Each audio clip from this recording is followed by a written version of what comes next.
इससे पहले सरकार थी तो क्या किया? उसमें हवाई घोषणा पत्र है। उसी तरीके से एक कंट्री में अगर पीएम सही है तो सारे सीएम भी सही होंगे अगर वो उसके कंट्रोल में रहे। समाजवादी पार्टी ने आज अपना घोषणा पत्र जारी कर दिया। इसी की चर्चा के लिए हमारे साथ तमाम लोग मौजूद हैं, इनसे जान लेते हैं।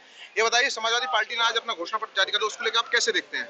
जी देखिए, ये तो घोषणा पत्र जितनी भी विरोधी पार्टियां हैं, ये घोषणा पत्र जब जारी करते हैं तो ये केवल ये देखकर कि कैसे हम मतदाताओं को बेवकूफ बनाएं। इनके घोषणा पत्रों में कोई दम नहीं है। कोई उन्होंने व्यापार की बात की है, किसानों की बात की है, महिलाओं की बात की है। देखिए, बात करना अलग बात है और उसे अमल में लाना अलग बात है। हम लोग ये देखते आ रहे हैं, पहले एक पार्टी हुआ करती थी बहुत पुरानी, वो हर बार कहती थी चुनाव में ही गरीबी हटाओ, गरीबी हटाओ। गरीबी तो हटा नहीं पाए, गरीब हटा दिए उन्होंने। जब से मोदी जी आए, इन्होंने कहा गरीबी हटाओ तो गरीबी हट रही है। आयुष्मान कार्ड बन गया, उज्ज्वला गैस योजना आ गई, प्रधानमंत्री आवास योजना में घर मिल रहे हैं। ऐसा कौन सा काम है जो गरीबों के लिए नहीं हो रहा है? तो इस चीज को अखिलेश जी भी कह रहे हैं कि अगर हमारी सरकार में आते हैं तो हम उस तमाम बेरोजगारी इससे पहले सरकार थी तो क्या किया? कानून व्यवस्था की स्थिति इतनी खराब थी कि आपको भी पता है, आप मीडिया सारे लोगों को पता है कानून व्यवस्था की स्थिति तब क्या थी और आज क्या है। सबको मालूम है कितने माफिया हुआ करते थे। सारे कानून व्यवस्था आप सबको पता है कि अब कितनी चेंज है। अरे भैया, आपके पास पहले भी मौका था, तब आपने कुछ नहीं किया। अब आप कह रहे हो कि अब हमें ले आओ तो अब हम कर देंगे। अब जब एक पार्टी अच्छा कार्य कर रही है, अच्छा चल रही है, तो हमें क्या जरूरत है बदलाव करने की? डॉक्टर साहब, आपसे जान जाए, अखिलेश यादव ने घोषणा पत्र जारी किया, उसको लेकर आप क्या सोचते हैं? देखिए, उसमें हवाई घोषणा पत्र है और तुष्टीकरण भी उसमें हर जगह नजर आ रहा है। पूर्व में उनकी सरकारें रही हैं, उनकी पॉलिसी अपीजमेंट पॉलिसी है। पिछले 10 साल का मोदी जी का कार्य देखा है पूरी जनता ने। योगी जी का दूसरा टर्म चल रहा है, सब लोग इससे खुश हैं। महिला सुरक्षा, डेवलपमेंट, हर चीज़ हर जगह विकास के पथ पर है और विकसित भारत का संकल्प लेके मोदी जी आगे चल रहे हैं, जिसमें अब देश की सांस्कृतिक चीज़ों को भी आगे बढ़ा रहे हैं और देश का नाम भी आगे बढ़ रहा है। देश में विकास भी, डेवलपमेंट भी हो रहा है, हर तरह का डेवलपमेंट हो रहा है। और 5 ट्रिलियन इकोनॉमी का हमारा टारगेट, कहाँ 10वें स्थान से हम 5वें स्थान पे आ गए हैं। और इस बार अगर हमारी सरकार बनती है भाजपा की, मोदी जी के नेतृत्व में, जो निश्चित बनने वाली है, तो जो नंबर 3 पे आने का हमारा टारगेट है देश का, मोदी जी का, हम सबका उसमें आहुति वोट की तरह से होगी। और निश्चित ही मुझे लगता है इस बार जो अब की बार 400 पार का नारा है वो जरूर पूर्ण होगा। अच्छा, 400 पार की बात करते हैं। विपक्ष लगातार कह रहा है 373 पर ये चुनाव लड़ रहे हैं, तो 400 पार कहां से कर लेंगे? देखिए, ये अलायंस है हमारा, अलायंस मिलाकर टोटल 400 सीटें से पार जाना है टोटल। और ये जो अपनी सीट भाजपा की है उसकी टारगेट ये अलग है। अच्छा, बरेली की बात करूं, बरेली में भाजपा में देखा खूब उठापटक चल रही है इस टाइम। तब तो सोशल मीडिया पे भी लोग आ गए हैं, वो कह रहे हैं हम चुनाव का बहिष्कार कर देंगे, बीजेपी वापस चल रहा है। नहीं, ये सब विपक्ष के खेल हैं। पूरी भाजपा संगठित है। माननीय छत्रपाल जी तजुर्बेकार, पहले 2 बार विधायक रह चुके हैं, मंत्री रह चुके हैं, बहुत सज्जन सरल व्यक्ति हैं। संघ में पहले प्रचारक रह चुके हैं, बिल्कुल जमीनी स्तर से उठ के आए हैं। और पूरा चुनाव मोदी जी के नाम पर, मोदी जी के काम पे हो रहा है। और माननीय संतोष जी भाई साहब का भी पूरा आशीर्वाद प्राप्त है। और मुझे नहीं लगता कहीं कोई इस बात में तथ्य है, ज़्यादा अफवाहें हैं, सत्यता नहीं है। अच्छा, आप बताइए, जो घोषणा पत्र है समाजवादी पार्टी, उसको लेके आप क्या देखते हैं? कैसा घोषणा पत्र है उनका? देखिए, ऐसे घोषणा पत्र पहले भी काफ़ी आए हैं, लेकिन बाकी पार्टियों ने तुष्टीकरण की राजनीति की है। एक पक्ष को खुश करने के लिए, वोट बैंक को मजबूत करने के लिए उन्होंने इस तरीके का काम किया है।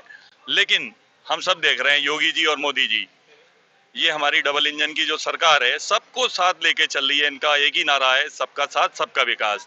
और अंतर्राष्ट्रीय स्तर पर आप देखिए हमारे भारतवर्ष का नाम कितना ऊंचा हुआ है। हमारी भारतीय जनता पार्टी की सरकार, हमारे माननीय नरेंद्र मोदी जी बहुत दूरदर्शी प्रधानमंत्री हैं। वो दूर तक का सोच के चल रहे हैं। पहले हमारी कंट्री को ये कहा जाता था, माननीय Manmohan Singh ji, our country is a poor country.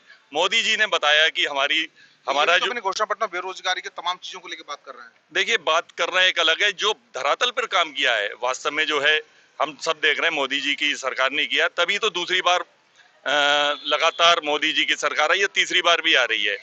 Yogi ji लगातार दूसरी बार यहाँ पर मुख्यमंत्री बने। इससे पहले जो अल्टरनेटिव सरकार आती थी, लगातार दूसरी बार बने।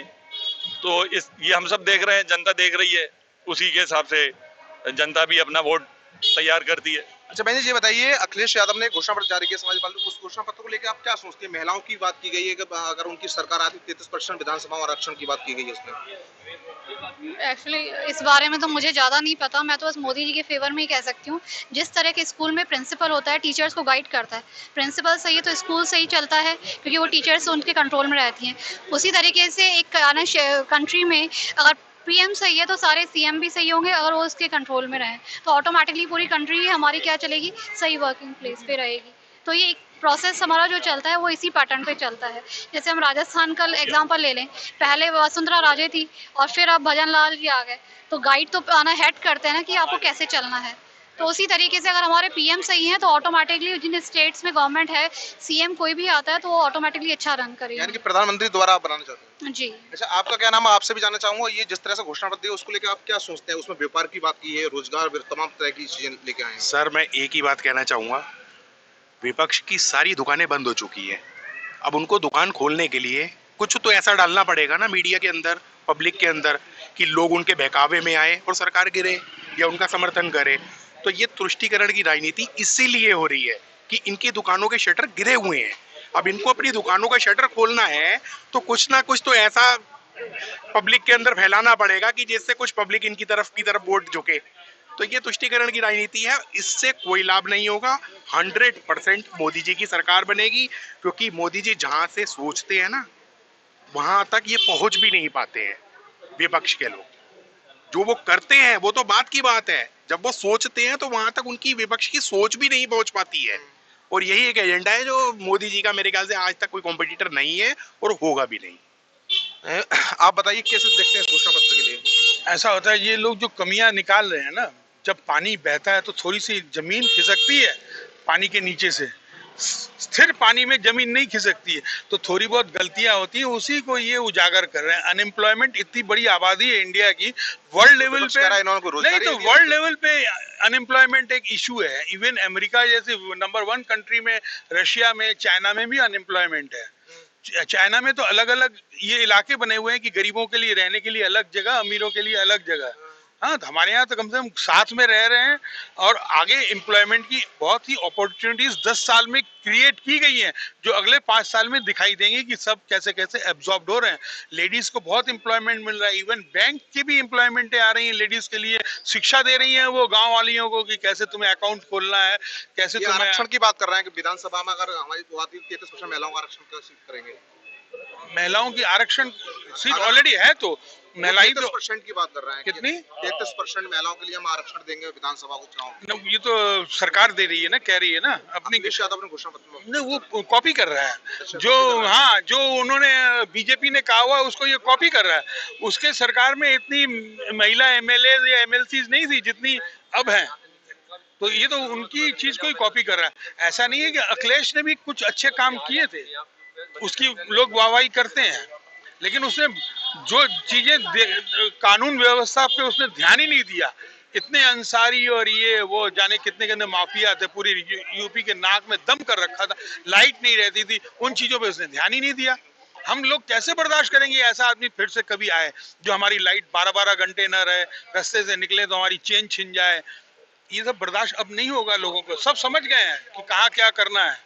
सीधी देख सकते हो तमाम जो बरेली की जनता ने अपने अलग अलग विचार थे। वीडियो जर्नलिस्ट संजीव के साथ मनवीर सिंह, TV9 बरेली।